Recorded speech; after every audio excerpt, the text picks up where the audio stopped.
Today I'm going to be repairing a C5 Corvette remote key fob. As you can see, this box in the top right has two broken terminals, so I'm going to be resoldering those. The first step is to take your key apart, and then you separate this computer chip from the rubber case just by pushing on it and pulling it out.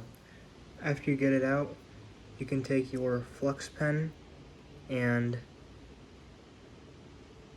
apply flux to the two terminals. Get your soldering iron nice and hot and get a small bead of solder on the very tip, just like this, and then gently apply the solder to the terminal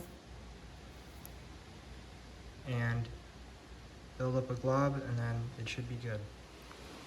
After you're done, this is what those two terminals should look like. You can see that the solder has filled the prongs on the box itself and flowed into the actual chip.